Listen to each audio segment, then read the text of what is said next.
porque a gente agora vai falar sobre liderança e também sobre gestão de carreira. A gente já está recebendo aqui o especialista no assunto, Fabrício Bastos, já está aqui com a gente. Fabrício, boa tarde. Boa tarde. Boa tarde, obrigado pelo convite. E a gente que agradece, seja muito bem-vindo. Fabrício, vou começar te perguntando, Fabrício, sobre a questão das lideranças, né? Estava vendo um dado aqui que diz que praticamente 95% dessas lideranças têm insegurança na hora de tomar decisões. A gente não imagina que seja tanto assim, né? O que acontece, Fabrício?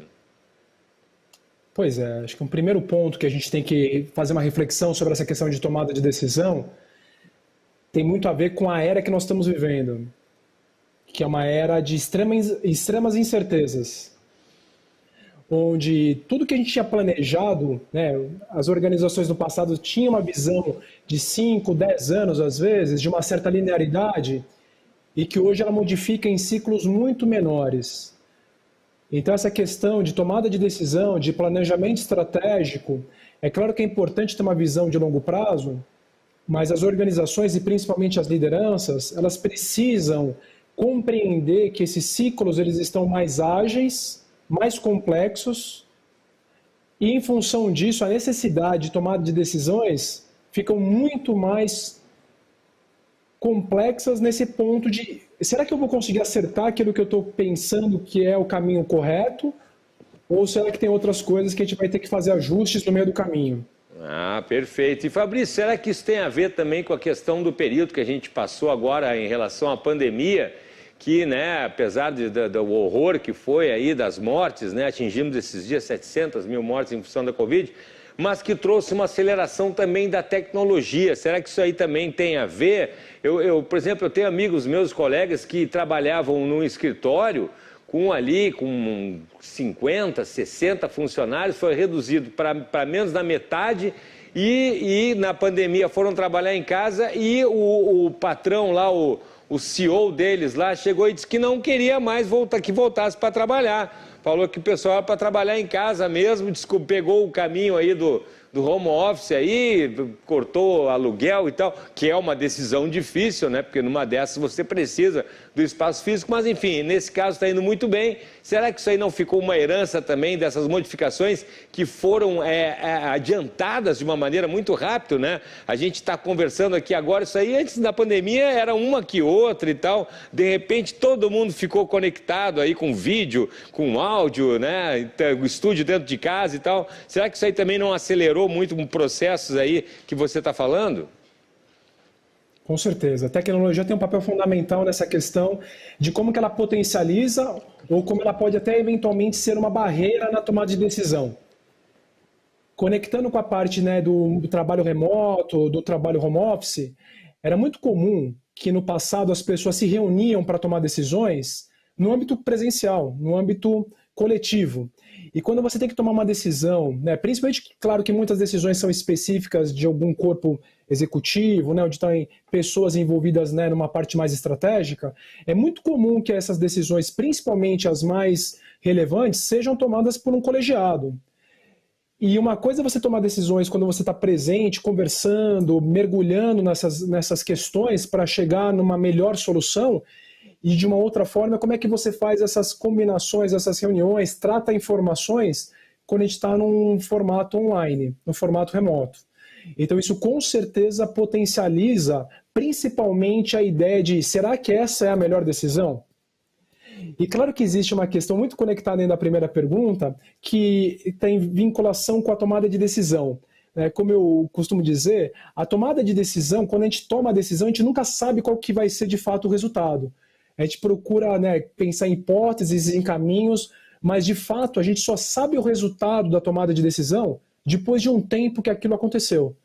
Então eu sinto que a tecnologia ela potencializa e muitas vezes ela gera até mais ansiedade e mais pressão para que essas tomadas de decisões sejam realizadas e sejam realizadas de forma bem eficaz na tomada de decisão. Mas como você mencionou, quando a gente primeiro vai para a questão da tecnologia, às vezes a utilização desses canais, desses softwares, isso às vezes dificulta a tomada de decisão pela questão da comunicação como é que eu comunico, né, para as pessoas, para chegar num bom entendimento dessa decisão que a gente vai tomar. E tem um outro elemento ainda, como você mencionou, que muitas empresas fizeram reestruturações. Então, o que isso significa? Por exemplo, se tinham 10 pessoas trabalhando com informações, talvez nós vamos ter agora 7, 3 pessoas saíram, mas essas 3 pessoas conheciam, né, contratos, conheciam contextos, tinham uma ideia de clientes que hoje talvez essas 7 pessoas ainda não tenham, elas têm que correr atrás disso. Então isso também amplia essa complexidade e às vezes até essa talvez insegurança da liderança na tomada de decisões nos dias atuais. Com certeza, com certeza. E agora pegando então esse gancho aí da questão da gestão de carreira, a gente está falando de lideranças, mas pegando o exemplo que você deu, Fabrício, esses 3 funcionários, por exemplo, que saíram, aí vão ter que tomar uma decisão, né? Será que eu sigo na carreira? Será que, ou às vezes o pessoal mesmo que está na sua carreira ali foi demitido em função, voltando a falar da pandemia ali, né? Ou então agora a gente tem também a questão da tecnologia, vou empreender, porque pela internet você não precisa ter de repente aquela loja física. E aí a gente estava falando até esses dias aqui, qual é o momento, né, do sujeito tomar uma decisão para fazer a sua gestão de carreira, qual é o momento que talvez ele deva mudar ou talvez não, daí também, isso é pergunta de $1 milhão aí também, né, Fabrício? Pois é, o que eu sinto é que cada vez mais vai ser comum, pode parecer que é uma questão de abreviar até a juventude, a infância, mas eu sinto que é pensar na questão que a gente tem ouvido falar muito, que é o lifelong learning, né, que a tradução disso, né, desse termo em inglês, seria mais ou menos alguma coisa como aprendizado ao longo da vida. Então eu sinto que as escolas estão trabalhando com metodologias, né, diferentes. Eu já vejo meu filho, que tem aproximadamente 5 anos, trabalhando por projetos.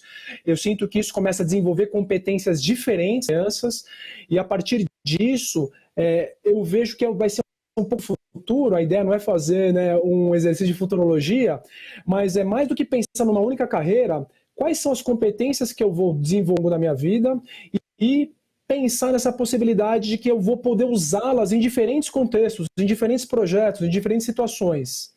Mas isso é talvez de uma geração que daqui a 5, 10, 15 anos esteja no mercado de trabalho nacional. Falando de hoje, um outro no inglês que é muito utilizado é o reskilling. Tem essa capacidade de eu aprender coisas novas, de eu poder de uma certa me reinventar, atuar de maneira diferente. E eu sinto que isso às vezes é um grande desafio para os adultos. Eu estou generalizando, porque eu vejo como que eu aprendi, né? Como que eu fui desenvolvido. Eu aprendi para ter uma carreira, para seguir uma determinada orientação na escola, na faculdade, e de repente está num mundo que tem essas possibilidades, né? Chat GPT, inteligência artificial, reestruturações, mudanças, pandemia. Então, nesse contexto, eu sinto que ao invés da gente pensar em uma única carreira, é importante a gente pensar num rol de aprendizados e principalmente em possibilidades onde nós vamos poder ou empreender ou em trabalhar em rede ou até mesmo dentro de projetos mais formais, né? Mas que eu possa pensar não em uma única trilha necessariamente, né, vertical. Ou seja, comecei como estagiário na área de marketing, você analista, gerente, diretor, tudo na área de marketing. Hoje a gente percebe que as pessoas têm feito muitos movimentos de mudanças de áreas, de transições de carreira, e eu sinto que a grande questão é o planejamento. Né? O planejamento para quando eu pensar em fazer uma transição de carreira. É claro que nem sempre isso é possível, e eu sinto que um grande ponto é nós estarmos preparados para essas mudanças. E como que a gente pode fazer isso? Sempre ter um desenvolvimento contínuo. Né? Ou seja de maneira formal ou informal, eu ver o que eu estou aprendendo, o que eu posso me desenvolver, seja com tecnologia, seja com idiomas, seja com entender o negócio, seja com questões que eu sinto que o mercado está se abrindo e vai ser favorecido e que eu possa contribuir nesse sentido. Porque pode até parecer um contraditório, mas apesar de nós termos um certo índice de desemprego no Brasil, tem algumas profissões que não conseguem ser preenchidas. Tem um apagão de talentos em algumas profissões, como, por exemplo, na área de tecnologia. Então, eu sinto que isso até em termos de competitividade nacional é uma questão importante para organizações e para políticas públicas serem potencializadas no desenvolvimento de capacidade do capital humano. Com certeza, muito bem, muito bem. Então, só para a gente concluir, Fabrício, isso também vale, a gente está falando aí sobre as pessoas, né? Quem está aí, não parar, né? Não parar de aprender, não parar. A gente, como o Fabrício falou, eu também sou dessa geração, não, o sujeito tirava uma faculdade, aquela determinada profissão ali, ia ser funcionário, ia evoluir dentro de uma determinada empresa e aquilo ali não pensava muito, né, em outras possibilidades. Hoje isso mudou completamente, né? Parar também com aquela coisa, né, Fabrício? Ah, não, mas isso aí eu já sei, isso aí eu já aprendi, isso aí não preciso mais saber e tal, que olha, isso aí é perigoso. E também, voltando só para a gente concluir, então, falando sobre a questão da liderança, quem tem empresa, quem é líder também, apoiar os seus funcionários também a ter, né, essa iniciativa, a ter esse cacuete da inquietude, assim, do aprendizado, né? Porque também a gente tinha os líderes antigos também, não, o funcionário tem que fazer o que eu mandei e faz aquilo ali, não quero saber de mais nada e tal. Incentivar o funcionário também, a ele, quem sabe, para o chefe, né, dar uma sugestão, né, sugerir uma inovação. Também é importante os líderes terem essa consciência, não é, Fabrício? Sem dúvida. Eu sinto que um dos grandes desafios e, ao mesmo tempo, as grandes oportunidades que a liderança vai ter, seja no Brasil ou até no mercado internacional, é criar culturas de aprendizagem. E nesse contexto de criação de culturas de aprendizagem, é muito interessante porque se conecta a pergunta, se eu como líder tenho uma dificuldade para tomar decisão, e se eu puder consultar uma mente coletiva? Né? E o que seria essa mente coletiva? A inteligência que eu estou fomentando dentro da minha própria organização ou dentro de think tanks, né, de centros de inovação, de conectar isso com faculdades, com centros que estão estudando questões. E nesse sentido a gente precisa se cercar de pessoas que sejam até melhores que a gente em determinados assuntos. Então eu sinto que esse é o ponto da liderança não ser, né, mais aquela ideia de o super-homem ou a Mulher Maravilha, que são os mitos, né, que a liderança tem que saber tudo, conhecer tudo, ser perfeita, mas sim, eu tenho que saber muito daquilo que eu vou fazer como líder, como gestor, como CEO, como diretor, como presidente. Mas nas áreas específicas, contratar pessoas que são melhores que você naquilo.